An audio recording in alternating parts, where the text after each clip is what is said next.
Om Namo Venkatesaya. Welcome to my YouTube channel.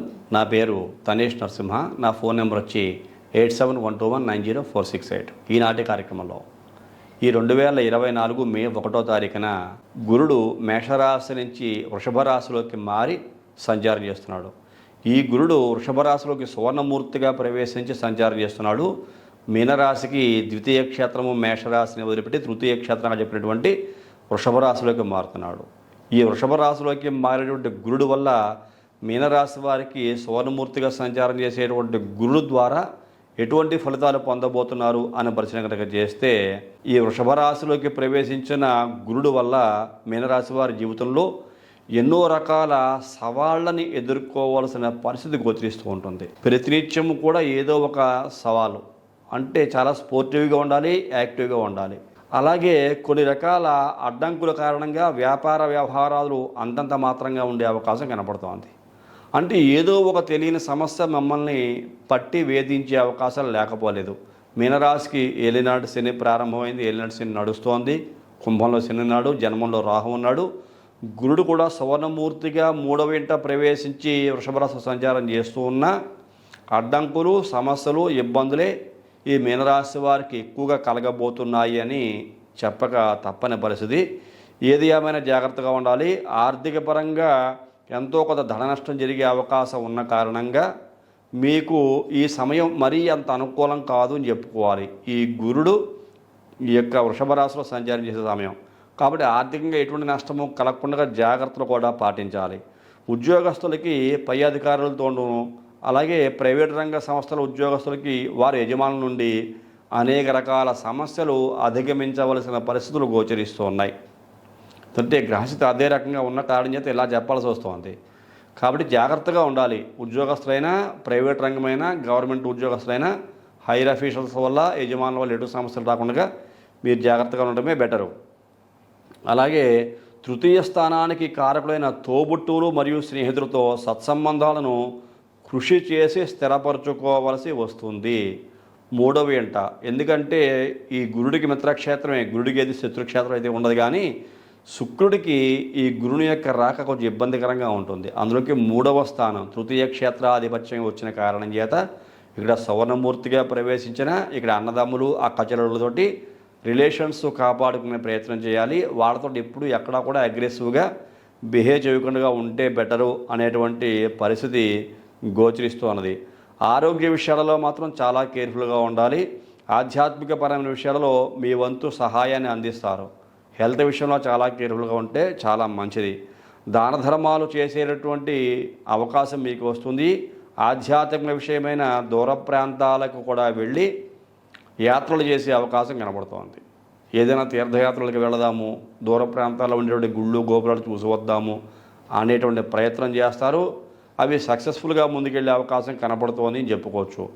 ఓవరాల్గా మీనరాశి వారికి ఈ సంవత్సరం అంతా కూడా తృతీయ స్థానమునందు సువర్ణమూర్తిగా గురుడు సంచారం చేస్తూ ఉన్న సామాన్యమైన ఫలితాలు ఇస్తున్న కారణం చేత ఇక్కడ విద్యార్థులైన, ఉద్యోగస్తులైన, వివాహం చేసుకోవాల్సినటువంటి వ్యక్తులైనా సరే ఎవరైనా కేర్ఫుల్గా ఉండటం బెటరు. కాకపోతే వివాహాలు చేసుకోబోయేటువంటి వ్యక్తులకి సక్సెస్ రేట్ ఎక్కువగా ఉంటుంది, వివాహాలు జరుగుతాయి. ఎందువల్ల అంటే ఈ గురుడు మీనరాశినాథులైన గురుడు 3వ ఇంట సంచారం చేస్తున్నా మీకు సప్తమ కేంద్ర స్థానంగా చెప్పినటువంటి కన్యారాశిని చూస్తూ ఉంటాడు పంచమ దృష్టితోటి.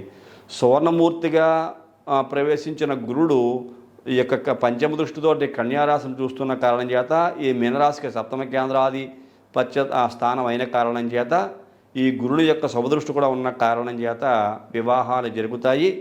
అలాగే సత్సంతాన భాగ్యం కూడా పొందే అవకాశం కలుగుతుంది.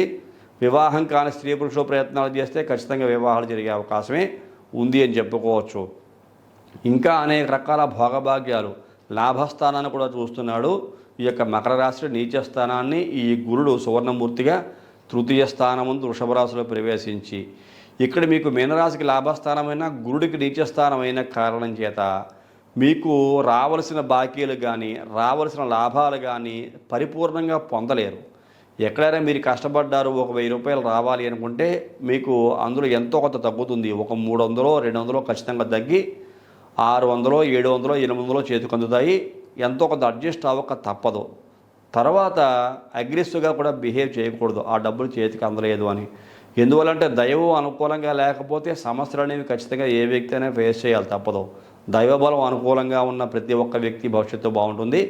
దైవబలం అనుకూలంగా లేకపోతే సమస్యలు ఫేస్ చేయవలసిన పరిస్థితి ప్రతి ఒక్కరికి ఉంటుంది. ఏదేమైనా ఒక 2 సంవత్సరాల కాలం పాటు ఈ గురుబలం పూర్తిగా పొందలేని కారణం చేత ఈ యొక్క మీనరాశి వారు జాగ్రత్తగానే ఉండాలి. గురుడు ఎప్పుడైతే కర్కాటక రాశిలోకి పంచమ స్థానంలోకి ఉచ్చక్షేత్రంలోకి ప్రవేశిస్తాడో అప్పుడు బాగుంటుంది. అప్పుడు జన్మశని ప్రారంభమవుతుంది మీనరాశి వారికి. జన్మశని ఉన్నప్పటికీ కూడా కర్కాటక రాశి యందు ఉచ్చక్షేత్ర గతుడై ఈ యొక్క గురుడు సంచరిస్తూ మీ యొక్క మీనరాశిని జన్మాన్ని కూడా చూస్తాడు. అప్పుడు భాగ్య దృష్టితోటి 9వ దృష్టితోటి. దానివల్ల పరిస్థితులు ఆ సంవత్సరం చాలా బాగా ఉంటాయి. అది దగ్గరగా ఇంకా మీకు 3 సంవత్సరాల కాలం ఉన్నది. కాబట్టి ఈ మిగిలిన 2 ఏళ్ల కాలం పాటు చాలా జాగ్రత్తగా ఉండాలి. అంటే 24, 25, 25, 26 జాగ్రత్తగా ఉండాలి. 26, 27లో కొద్దిగా పరిస్థితులు ఈ గురువు బలం వలన అనుకూలంగా ఉండేటువంటి అంశాలు జన్మశని ఉన్నప్పటికీ కూడా మీనరాశి వారు పొందుతూ ఉంటారు. కాబట్టి అంతవరకు జాగ్రత్తగా ఉండండి. ప్రతి విషయంలో కేర్ఫుల్గా ఉండండి. పిల్లల యొక్క ఆరోగ్య విషయంలో కానీ, కుటుంబ విషయంలో కానీ, బంధువర్గంతో కానీ, అన్నదమ్ములు అక్కచెల్లెలతో కానీ, స్నేహితులతో కానీ జాగ్రత్తగా ఉండండి. ఉద్యోగస్తులు దూర ప్రాంతాలకు వెళ్ళే పరిస్థితులు వస్తున్న కారణం చేత మీరు ఎక్కడ డిసప్పాయింట్ అవ్వద్దు. ఎందుకంటే తర్వాత మళ్ళీ మీకు మంచి రోజులు వచ్చే సందర్భంలో మంచి ప్రాంతాలకు బదిలీ అవుతారు. ఇప్పుడు కష్టపడాల్సిన సమయం కాబట్టి మెంటల్గా డిసైడ్ అవ్వండి.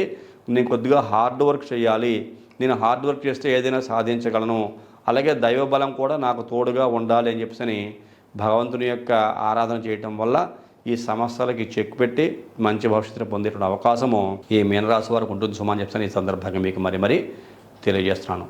ఇటువంటి సందర్భాల్లో మీ పర్సనల్ హారోస్కోప్ కూడా అనాలిసిస్ చేయించుకోండి. మీ వ్యక్తిగత జాతక పరిశీలన చేయించుకుని దానికి తగిన దోషాలు ఏమైనా తెలియజేస్తే ఆ దోష పరిహారం కూడా చేయించుకుని మంచి భవిష్యత్తు పొందవస్తుందని మీకు మరి తెలియజేస్తున్నాను. మీలో ఎవరైనా మీ జాతక పరిశీలన నా ద్వారా చేయించుకోవాలనుకుంటే ఈ కింద కనబడుతున్న నంబర్కి ఫోన్ చేయండి.